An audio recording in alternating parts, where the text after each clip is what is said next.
told the officer that, I completely respect him for him wanting to, remain anonymous, until he's retired. He said after he retired, then he'll let me know a lot more things and stuff if he wants me to know. But,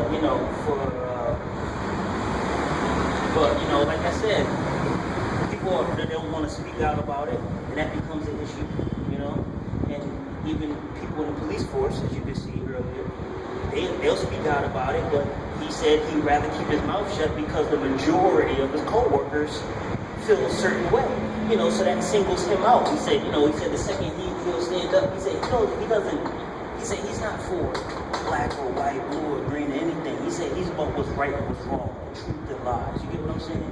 So, he said, even though they had a big uproar about it, I support the police and, the citizens upset about the girl being slammed or whatever. The police officer himself didn't agree with that. So, and they'll try to make it seem like because he didn't speak up or he didn't speak up about it, like many people do, they make it seem like, these are the people that fall through the cracks, or you just, peppered here and there. Here's one person that might feel this way. I'm pretty sure there was a lot of them, you know what I mean? But, I'm pretty sure there's a lot of people that felt the same way as everybody else did. He said, as an officer, he said, we all watched the videotape. She was subdued, leaned against the car. He said he had complete control of that girl. You know what I mean? And then he slammed her on the face. He said, when everybody was like, yeah, that's the proper way to do it. He's looking at his coworkers like, are you kidding me?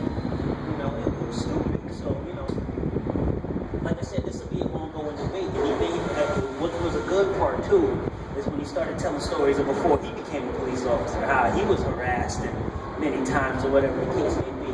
And there's something else he kind of said, too, under a subtle tone. He was like, he said, few of his co-workers said, we noticed you don't do a lot of, what do they call it? He said 480-10s or 480-12s, basically what they are is suspicious persons check. He said he doesn't do a lot of suspicious persons checks because he lives in New Haven. So these people he sees and all of this stuff, he knows these people. He is one of these people as a citizen of New Haven too. So he said, I'm not going to, he said, I won't pull my car up on certain people you would pull your car up on because you would consider them suspicious or because you're scared of them. He said, I'm not scared of these people. I'm one of these people, and you know exactly what he meant by this, So and that's why I said that's why we're glad to have a talk and get a real insight from an officer's side of view instead of these citizens who don't know shit about what's going on in New Haven. For an officer to tell you what is going on in New Haven and completely, it runs parallel with exactly the citizens are saying with police in New Haven. It's ridiculous, so it's just not this city, not this state, but it's been an ongoing thing, all across the U.S. or whatever, So,